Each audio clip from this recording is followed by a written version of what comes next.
Takat ditusukkan susuk memang tak bimbangkan apa-apa, asal saja tak mengganggukan dirinya. Apalagi kalau susuk emas ataupun susuk berlian ditusukkan pada bahagian muka, tentu sesiapa saja akan memandang wajahnya sama macam terpesona tatkala menatap kilauan emas ataupun berlian. Tetapi sudah lama sangat terpendam di hati Hitam Jabal mengenai susuk nibung yang ditusukkan oleh ayah angkatnya, iaitu Tok Delih, di Batu Pahat. Kadang-kala menyebabkan tangannya sampai para siku terasa sengal-sengal tidak bersebab. Kalau Tok Delih masih lagi hidup, memang dia akan minta sendiri ayah angkatnya itu untuk buangkan sahaja susuk nibung yang sudah sebati dalam tubuhnya.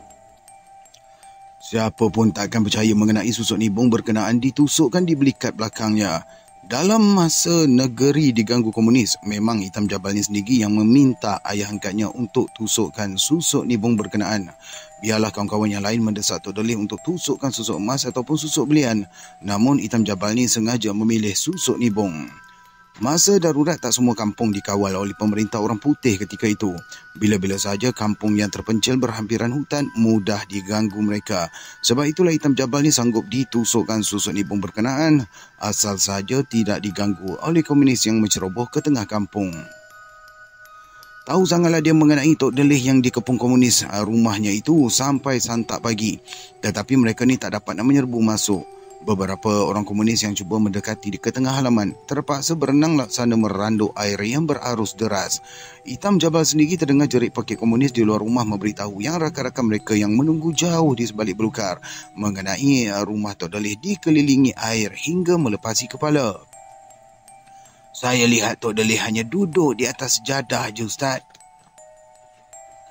beritahu Hitam Jabal mengenai kejadian yang berlaku bertahun-tahun lampau. Tergenang juga air di pelupuk mata Hitam Jabal setiap kali dia mendesak saya supaya buangkan sahaja susuk nibung yang ditusukkan oleh ayah angkatnya. Terharu benar hatinya setiap kali kenangkan ayah angkatnya itu. Apabila tiba-tiba saja susuk nibung berkenaan mahu dibuang, tetapi dia terpaksa juga mahu buangkan setelah sengal-sengal tangan dia tu hingga ke para siku. Dah lama saya nak buang susuk ni, Ustaz. Hitam Jabal terus mendesak dalam keadaan sebab menahan rasa terharu yang menusuk. Sebetulnya saya ni tak tahu nak buang susuk ni. Jelas saya ikhlas disebabkan saya tak pernah tahu mengenai susuk yang disusukkan ke dalam tubuh. Kalau kawan saya Pak Kadir tu, boleh jadi dia tahulah kot. Saya menambah apabila teringatkan Kadir Misai dilancang. Pak Kadir dilancang tu lah yang suruh jumpa dengan Ustaz. Lantas saja Hitam Jabal meminta sebaik saja saya beritahu mengenai Kadir Misai. Buat apa dia suruh jumpa saya? Kalau saya disebabkan Kadir Misai sengaja menyuruh Hitam Jabal menemui saya, walhal dia sendiri tahu bagaimana mahu buangkan susuk. Kalau susuk emas atau susuk belian, memang Pak Kadir ni sanggup. Jelas Hitam Jabal disebabkan dia sudah pun kelancang menemui Kadir Misai sebelum menjejakkan kaki ke rumah saya. Tapi susuk nibung dia tak pernah cuba lagi. Dia mencepak-cepak bibir bagaikan kesal sangat dengan amalan yang diamalkan selama ini. Memang Hitam Jabal mengaku dia tidak akan tusukkan susuk nibung di belikat belakangnya kalau tak disebabkan gangguan komunis di kampungnya semasa negeri tengah darurat. Setelah Tok Delih tusukkan susuk nibung, Hitam Jabal tak bimbang apa-apa sekiranya menoreh getar ke pinggir hutan. Tatkala dia terbungkuk-bungkuk di perdu pokok getah ketika pagi masih lagi diselubungi kabus, berdebar juga Hitam Jabal apabila melihat beberapa orang gerombolan komunis meranduk belukar di tengah kebun getah. Dia dapat mendengar salah seorang komunis memberitahu rakannya seolah-olah nampak kelibat orang di situ. Tetapi mereka tak nampak pun Hitam Jabal tengah terjegat tak jauh pun dari tempat mereka berkumpul. Dalam masa mereka ni berhati-hati, salah seorang menuding ke arah perdu pokok lantas berbisik. Mereka mahu menyerbu ke perdu pokok. Setelah melihat kelibat orang menoreh getah, tetapi langkah masing-masing terhenti. Apakala ternampak kelibat orang semakin ramai. Hitam Jabal sendiri mendengar gerombolan komunis hampir 20 orang itu menjadi tidak keruan apabila melihat terlalu ramai kelibat Hitam Jabal di mana-mana. Asal saja mereka halakan muncung senapang, rakan-rakan yang lain akan ternampak kelibat Hitam Jabal terjegat di setiap perdu pokok getah memegang pisau. Ini bukan orang mah, ini tentu hantu. Tutur gerombolan komunis berkenaan tidak bertangguh berundur meninggalkan kawasan kebun getah. Apa awak semua mahu datang sini ya? Jerkah Hitam Jabal sengaja memberanikan hati. Tetapi gema suaranya bergaung hingga ke udara. Bertambah gemetar gerombolan komunis berkenaan mendongak ke udara setelah mendengar suara yang bergaung di pucuk pokok getah yang merimbun. Mana ada orang? Ini tentu suara hantu. Semakin gemetar gerombolan komunis itu mencari-cari suara yang bergema di udara. Saya kat sinilah. Apa yang awak semua mahu? Segera Hitam Jabal keluar dari sebalik perdu pokok getah.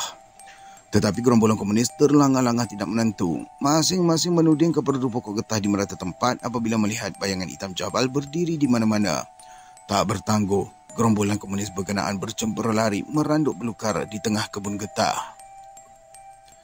Sebab itulah Hitam Jabal ni tak kesal apa-apa tatkala ayah angkatnya Tok Delih tusukkan susuk nibung ketika itu. Bukan takat gerombolan komunis sahaja yang kelam kabut terserempak di tengah kebun getah, malah Hitam Jabal juga pernah ditetak subak gila dengan parang yang terhunus. Sebaik saja mata parang di tangan subak gila hinggap ke dahinya, tiba-tiba saja melantun hinggakan mata parang sumbing itu laksana tersendal batu di lereng yang jeram. Tahu sangat Hitam Jabal mengenai susuk nibung yang ditusukkan oleh ayah angkatnya Tok Delih itu boleh menjadikan dia kebal takluk pun senjata besi. Siapa berani bertahan apabila subak gila ni tak dapat mengawal perasaan semasa diusik tengah minum di warung Pak Lamin. Marah benarlah dia tatkala kenangkan tunangnya si Munira tu tinggalkan dia akibat diganggu penyakit tidak siuman. Tidak lama selepas bertunang dengan Munira, tiba-tiba saja subak ni menjadi tak siuman hingga dipanggil oleh orang-orang kampung sebagai subak gila. Sebab itulah Munira terpaksa meminta putuskan tunang sebaik saja lelaki berkenaan tidak siuman. Tersinggung jugalah Munira apabila kawan-kawan sebayanya mengejek dia mengenai tunangnya yang tak siuman tu. Tetapi subak tidaklah gila sebelum bertunang dengan Munira. Lama dia di Singapura, meninggalkan kampung halaman di Batu Pahat. Apabila balik menetap di kampung, hatinya terpikat sebaik saja terserempak dengan Munira di warung Pak Lamin. Tidak bertangguh, dia mendesak emaknya masuk meminang sebelum gadis berkenaan disunting oleh jejaka yang lain. Tentu ramai yang kecewa, sebaik saja berita pertunangan Munira dan Subak tersebar. Seisi kampung sudah menaruh harapan untuk meminang gadis tersebut. Tetapi ayahnya, iaitu Utih Kiman, bukan mudah dipujuk. Mat Katib yang sering membantunya di kebun kelapa juga tidak dilayan apabila anak muda itu masuk meminang. Memang Mat Katib kecewa benar setelah diberitahu mengenai Munira sudah bertunang dengan Subak. Tetapi dia sekadar memendam perasaan sahaja disebabkan keputusan Utih Kiman adalah haknya sendiri. Siapa pun tak boleh nak campur tangan dalam urusan menentukan jodoh anak gadisnya si Munira tu. Jauh di lipatan hati Munira, dia juga tak bersetuju menerima Subak yang lama meninggalkan kampung halaman. Bagaimanapun dia tak berani nak melawan keputusan yang telah ditetapkan oleh ayahnya. Memang seisi kampung tahu hubungan di antara Munira dengan Mak Katib ni dah terjalin lama hingga kan anak muda tu sanggup membantu Utih Kiman bekerja di kebunnya. Tidak lama selepas Subak diganggu penyakit tidak siuman, lantas saja keluarganya menuduh si Mat Katib ni gunakan ilmu hitam. Siapa lagi lah yang berdendam kepada Subak ni kalau bukan Mat Katib yang kecewa. Sebab itulah Utih Kiman marah sangat dengan Mat Katib sampaikan dia tak benarkan anak muda tu jejakkan lagi kaki ke rumahnya. Memang seisi kampung tak syak lagi, tentu Mat Katib yang menganiaya Subak. Mereka tuduh si Mat Katib ni salai tanah liat yang dibentuk macam patung di atas para. Selagi tanah liat tu disalai, selama itu jugalah Subak akan hilang ingatan. Tetapi Mat Katib berkeras tidak mengaku yang dia bertanggungjawab menyebabkan Subak menjadi gila. Aku tak pernah belajar ilmu macam tu lah, jelas Mat Katib apabila didesak oleh Utih Kiman. Kamu tak patut berdendam kerana jodoh Munira tak semestinya dengan kamu. Gerutu Utih Kiman mencemik muka disebabkan sebal sangat dengan kejadian yang menimpa tunang anaknya itu. Tapi aku tak tahu menahu lah Utih, ujar Mat Katib tersinggung juga dituduh demikian. Mana ada orang mengaku kalau berak di tengah jalan. Lantas Utih Kiman mengejek disebabkan tak dapat menyembunyikan rasa mendongkol yang merusuh di hatinya. Aku bukan bodoh macam tu lah Utih.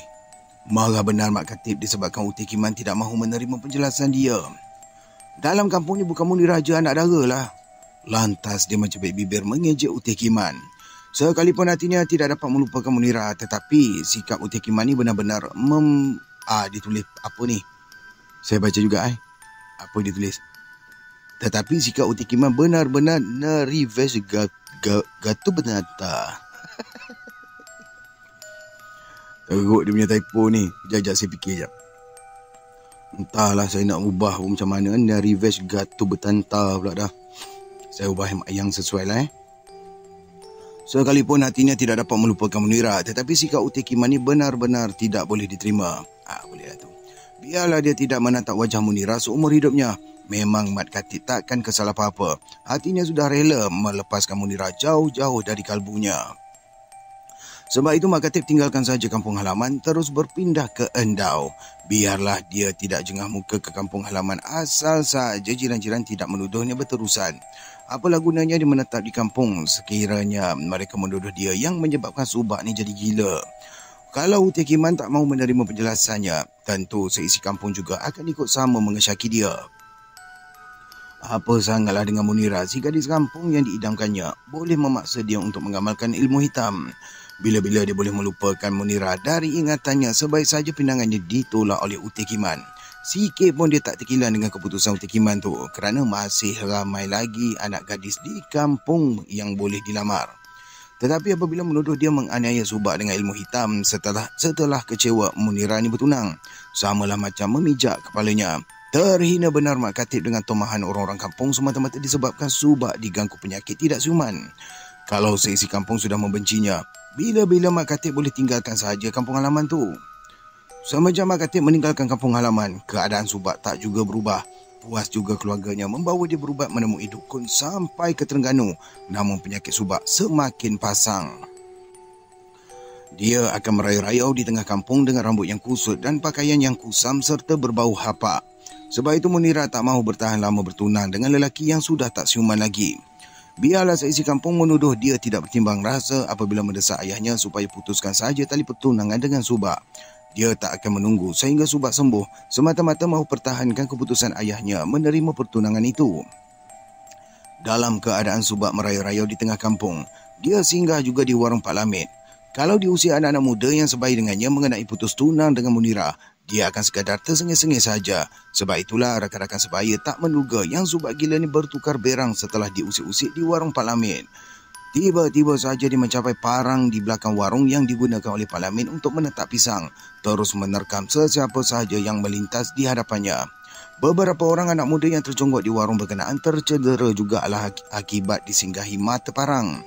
Dalam masa mereka bercempura lari mahu selamatkan diri, inilah Hitam Jabal melintasi di hadapan warung. Belum sempat Pak Lamid melaung menyuruh Hitam Jabal bersembunyi, Subak gila sudah menerpa datang. Sekaligus dia menghayun mata parang hingga menyinggahi dahi Hitam Jabal. Tatkala melihat mata parang yang ditetap menjadi sumbing, Subak gila ni sekadar tersengih-sengih bertandak di hadapan Hitam Jabal yang terpinga-pinga akibat dahinya disinggahi mata parang.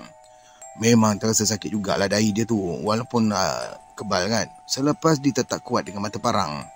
Tetapi Hitam Jabal ni masih hairan tercengang apabila diserbu demikian. Dalam saat demikian, cuma Pak Lamid lah satu-satunya yang dapat melihat Hitam Jabal ditetak dengan kuat. Tatkala masa tu dia bersembunyi di sebalik tembok dapur. Kecut benar perut Pak Lamid apabila melihat Subak gila menghayunkan mata parang ke dahi Hitam Jabal. Sebaik saja mata parang singgah ke dahi, Pak Lamid nampak percikan api seolah-olah mata parang ditetapkan ke batu yang keras. Sekaligus pula mata parang berkenaan sumbing tak bertahan. Memang dahi Hitam Jabal juga tidak memercik darah langsung. Setelah orang-orang kampung dapat tenteramkan Subak gila, mereka tahu yang memang Hitam Jabal ni tidak lut ditetak oleh senjata besi. Mereka menuduh tentulah Hitam Jabal ni mengamalkan mandi air apung menyebabkan senjata besi tidak lut diletakkan ke tubuhnya. Bukan letak, ditetak. Dalam masa gerombolan komunis mengganas, memang orang-orang kampung ramai mandi air apung. Manalah tahu rumah mereka diceroboh. Dalam keadaan terdesak, apa salahnya mereka hunuskan keris ataupun parang menyerbu musuh. Apabila musuh melepaskan tembakan, mereka yakin yang peluru senapang akan madal setelah mereka mandi air apung. Ketika ini mereka tidak akan lupa dengan amalan yang mesti ditanam kukuh-kukuh dalam hati. Di sini ada doanya, macam jampi pun ada, tetapi saya akan skip ya. Tentu Hitam Jabal amalkan mandi air apung. Sia-sia saja dia menjadi anak angkat Tok Delih kalau tidak mandi air apung. Disebabkan orang tua tu tempat bergantung harapan orang kampung sekiranya segerombolan komunis menceroboh masuk ke situ. Tidak hairan apa-apa, Pak Lamid apabila melihat mata parangnya sumbing setelah ditetak oleh Subak gila ke kepala Hitam Jabal. Apa sangat dengan mata parang yang ditetapkan ke tubuhnya kalau nak dibandingkan dengan hitam jabal yang diheret buaya ke tengah sungai semasa dia mencari udang galah. Tahu sangat Pak Lamid, kejadian yang menimpa hitam jabal disebabkan mereka sama-sama turun ke tebing. Sekiranya bukan disebabkan geruh hitam jabal ni, nescaya Pak Lamid sendiri yang akan dilibas ekor buaya yang tengah memburu mangsa. Dari tadi saya baca ni tapi saya terbau minyak gas. Bau-bau gas. Daripada mana pula dah. Kita sambung. Okey. Berkeras sangat hitam jabal mengajak dia turun ke sungai memancing udang galah tatkala senja mula mengapak. Serba salah juga Pak Lamid mahu menolak kerana jarang mereka ni hampa setiap kali turun memancing udang galah. Memang hitam jabal tahu di mana lubuk banyak udang galah yang melekat di sebalik kayu. Semasa hitam jabal menolak sampan di tebing, memang Pak Lamid nampak yang kepala buaya laksana batang kayu hanyut dari hulu. Belum sempat dia memberitahu hitam jabal, sekaligus buaya berkenaan melibas ekor, menyebabkan kawannya itu terhumban ke tengah arus. Terpaksalah Pak Lamid ni melaung meminta bantuan orang kampung setelah melihat hitam jabal tercampak ke tengah air yang berpusar. Dalam saat Pak Lamid terjerit-jerit cemas, dia melihat hitam jabal tenggelam timbul di permukaan air dengan kocokan yang kuat. Pak Lamid melihat kepala buaya tercodak ke atas dengan hitam jabal terapit di celah taringnya yang berceranggah. Setelah beberapa orang kampung datang ke tebing sungai dengan memanggul senapang, keadaan sungai kembali tenang. Mereka tak nampak pun kesandaran yang terapung merah di permukaan air sekiranya hitam jabal ni cedera dikerkah buaya ganas berkenaan. Tak lama selepas mereka menunggu di tebing, Pak Lamid terkejut apabila hitam jabal ni merangkak naik ke tebing dengan pakaiannya habis koyak rabak. Termengah-mengah hitam jabal kepenatan sampaikan dia tidak dapat bercakap sepatah pun semasa didesak oleh jiran-jiran yang berkumpul di situ. Memang tubuh hitam jabal ni tak calak sedikit pun. Setelah diheret buaya ke tengah arus, hanya pakaian dia saja yang koyak rabak tidak bersisa. Lama dia melepaskan penat di tebing. Lantas hitam jabal terjun semula ke tengah arus dengan tidak bercakap sepatah pun. Sewaktu dia menjunggulkan kepala semula ke permukaan air, hitam jabal melambai tangan meminta bantuan supaya bangkai buaya yang diheretnya diangkat naik ke tebing. Mereka yang menunggu di tebing tidak membantah apabila diminta membantu naikkan bangkai buaya berkenaan. Tatkala bangkai buaya diheret naik, memang Pak Lamid nampak kesan lebam di bahagian tengkuk seolah-olah buaya berkenaan patah dilipat dua. Hitam jabal tidak memberitahu apa-apa selain meminta mereka ni untuk tanamkan bangkai buaya berkenaan dengan dikafan kain putih. Tahu sangatlah Pak Lamid, bukan setakat senjata peluru saja tak menjejaskan kulit tubuh hitam jabal, malah libas ekor buaya yang boleh patahkan tengkuk lembu pun tidak mampu untuk tewaskan dia.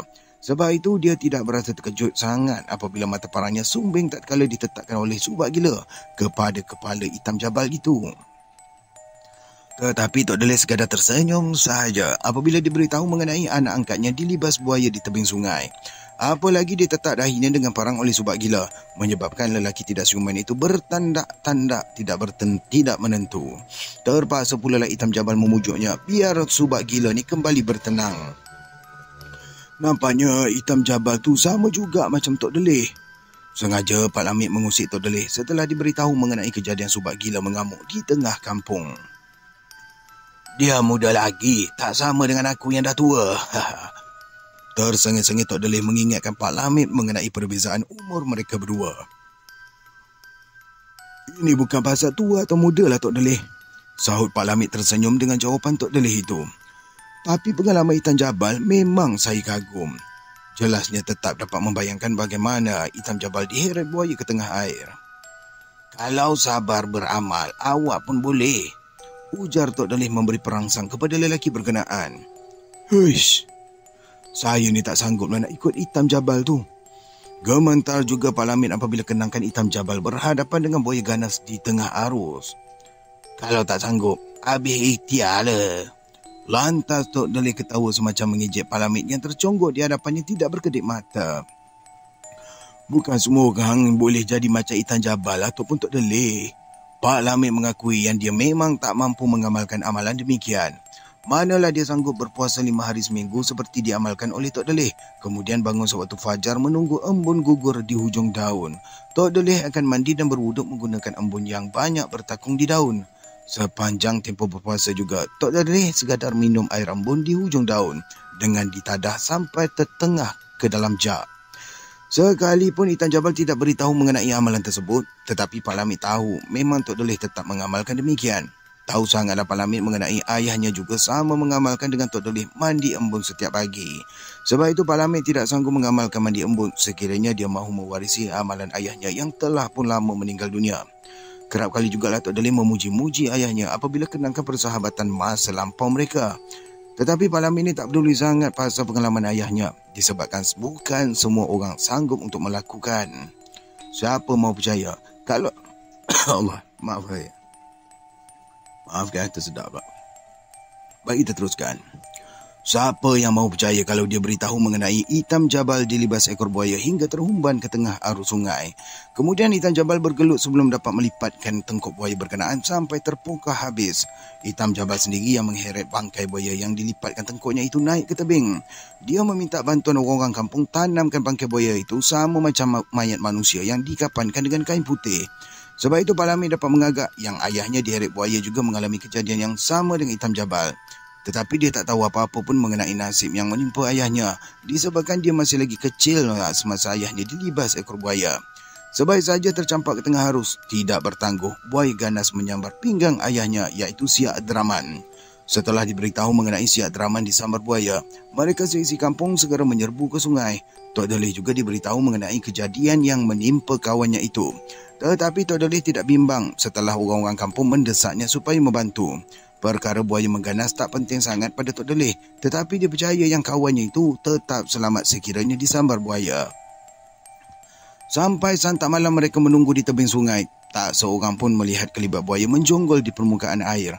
Masing-masing bersiap sedia memburu sekiranya buaya berkenaan nampak kelibat di mana-mana. Bila-bila buaya di tengah hari. Bila-bila buaya di tengah hari. Okey, faham. Bila-bila buaya di tengah hari akan terapung apabila umpan bangkai kambing dicancang di tengah arus. Mereka juga jemput pawang buaya di ujung kampung biar dibakar kemenyan dengan menyeru semangat buaya tersebut. Tentulah buaya yang bersalah menyambar Siak Abdurrahman tidak dapat bertahan di dasar sungai. Kalau buaya itu tidak mahu naik ke tebing, nescaya air sungai akan menjadi racun berminggu-minggu. Tak seekor pun naik, hanya boleh bertahan. Tak ada seekor pun yang boleh bertahan daripada bisa racun yang menyerap hingga ke dasar pasir. Biarkan, jangan dibimbang apa-apa. Ujar Tok Doleh mengetap bibir tatkala terjegat di tebing sungai.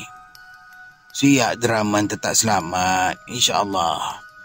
Hatinya tetap cemas sekalipun disembunyikan di balik senyumannya yang sentiasa resah. Kami nampak dia disambar buaya. Masakan Siak Abdurrahman boleh selamat? Tegas jiran yang melihat sendiri Siak Abdurrahman terhumban ke tengah air. Yang nyata tak sama dengan yang tak nyata. Tok Doleh keraskan suara apabila jiran berkenaan seolah-olah mencabar dirinya.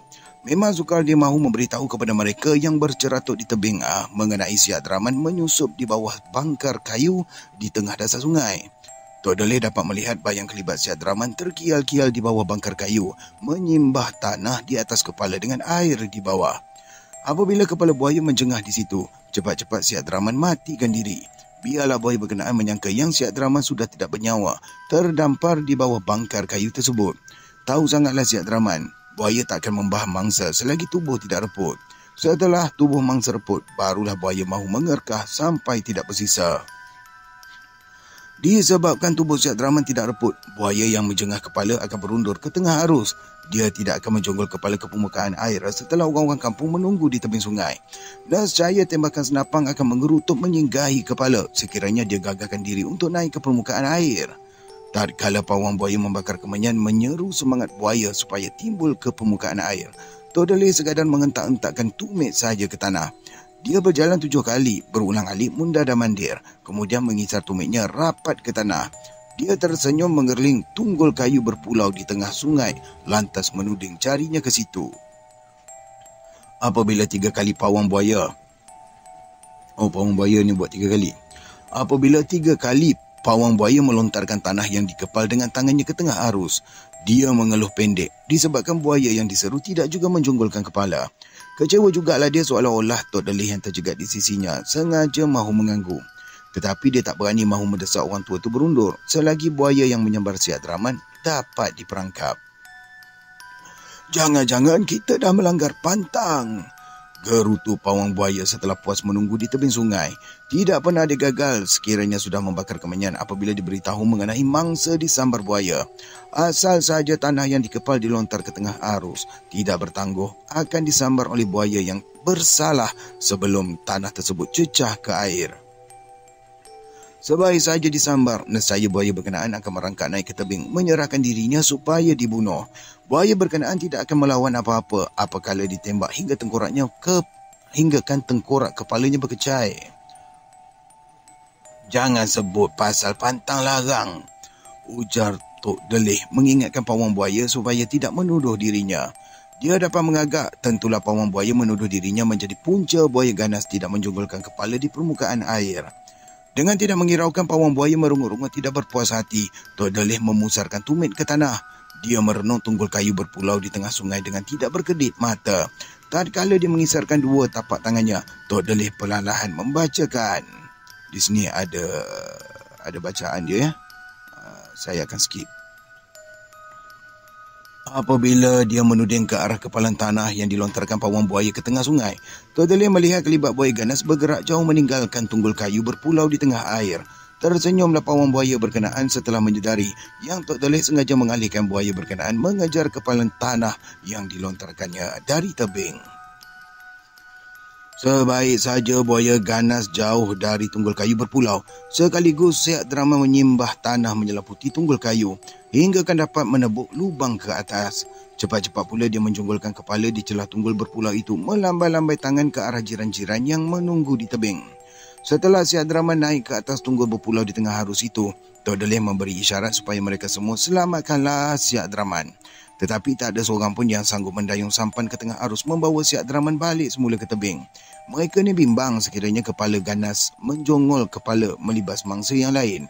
Apa yang dimerepek kepala ganas sebenarnya? Kepala apa yang ganas? Ya Allah, kepala bana, betul. Saya betul kan ya?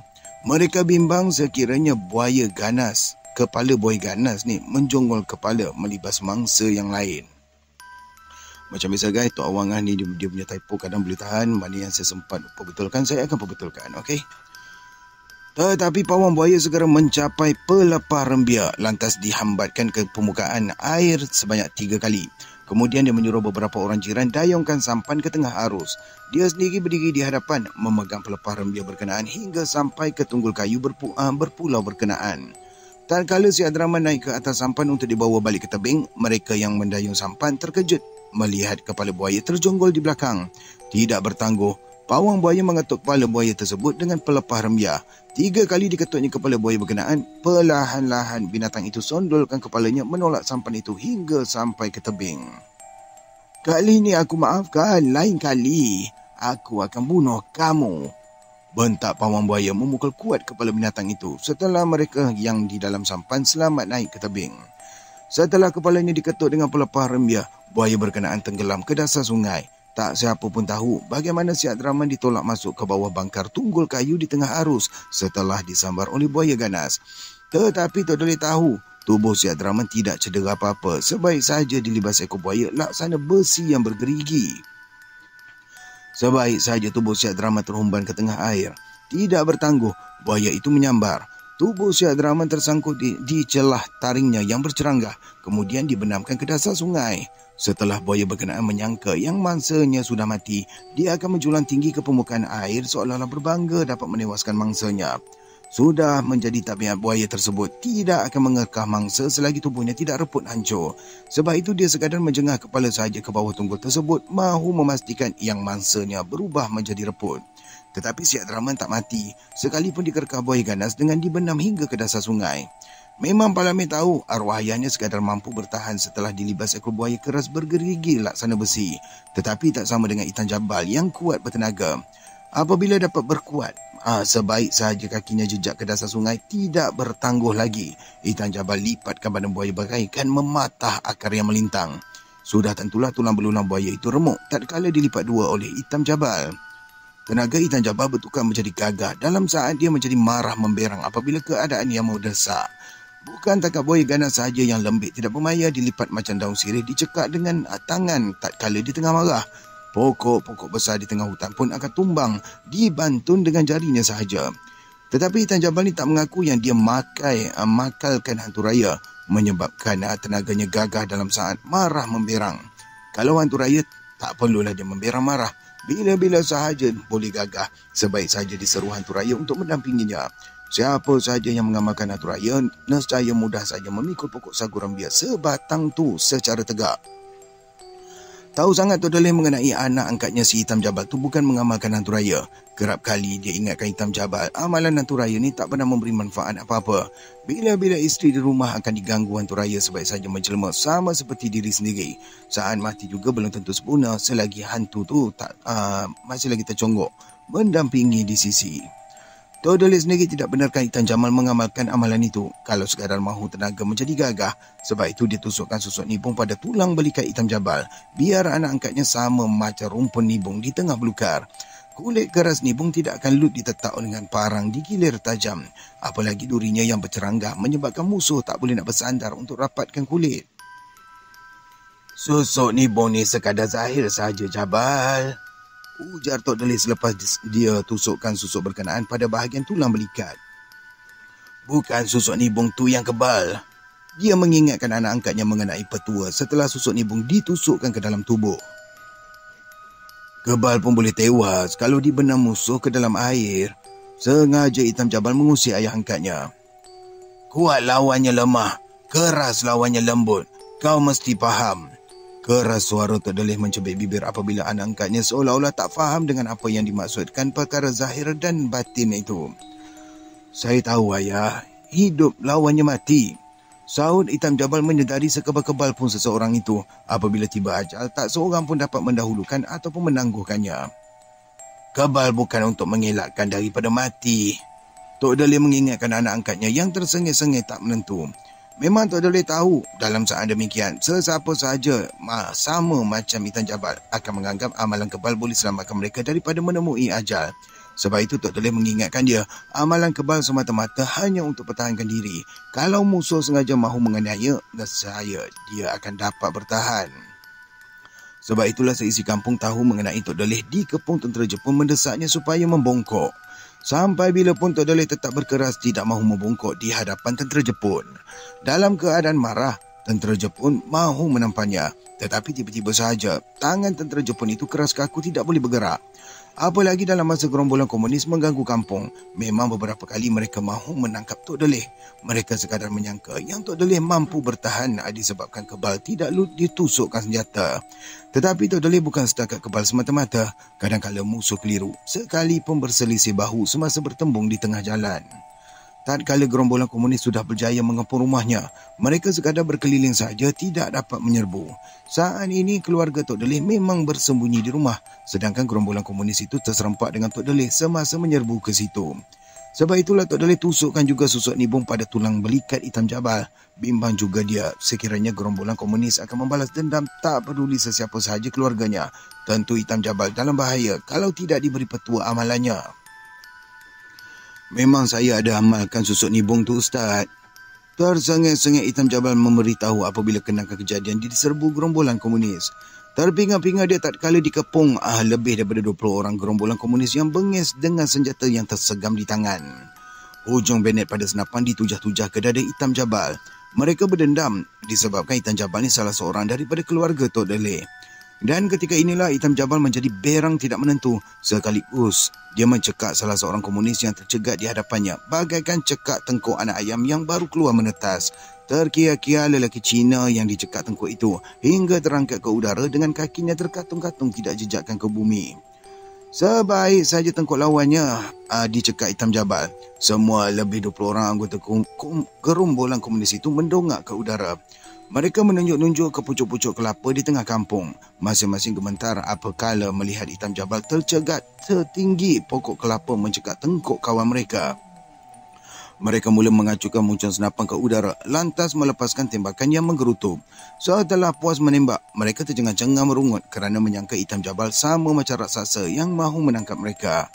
Apabila lelaki Cina yang dicekak tengkuknya itu dicampakkan ke tanah, memang tengkuknya patah terkulai. Mereka melihat kawannya muntah hijau dengan menggelepar laksana ayam yang disembelih leher. Lantas Hitam Jabal menjerkah menyuruh usung mayat kawan mereka balik semula ke hutan. Dan semenjak itu memang gerombolan komunis tak berani lagi nak jejakkan kaki masuk ke dalam kampung. Mereka bukan sahaja gemetar berhadapan dengan Tok Delih, tetapi bimbang juga terserempak dengan Hitam Jabal. Tapi saya ni tak tahu nak buangkan susuk tu Hitam, ujar saya mengeluh pentek kerana tidak dapat membantu Hitam Jabal. Pak Kadir yang suruh saya jumpa Ustaz, desak Hitam Jabal menuduh saya sengaja berdalih. Kadir Misal tu memang macam tu, sahut saya mencebik bibir disebabkan Kadir Misal sengaja mahu mengelak. Dia yang lebih tahu, tapi cuba nak mengelak. Beritahu saya perlahan. Saya tahu, Ustaz ni kan mahu merendah diri sangat. Terharu benarlah hati Hitam Jabal ni lantas menunjukkan kepada saya ketul sebesar kelingking pada pelipat sikunya, laksana buntat yang terjojol. Dia mengakui ketul seperti buntat itu bergerak ke serata badannya, kadang-kala terjojol di tengah belakang, kadang-kala di tengkuk ataupun tersangkut di bawah ketiak. Ketul daging seperti buntat itu memang susuk nibung yang timbul setelah ditusukkan oleh ayah angkatnya arwah Tok Delih. Apabila saya menyentuh ketul sebesar kelingking itu, memang terasa bergerak-gerak menunjal mahu melepaskan diri.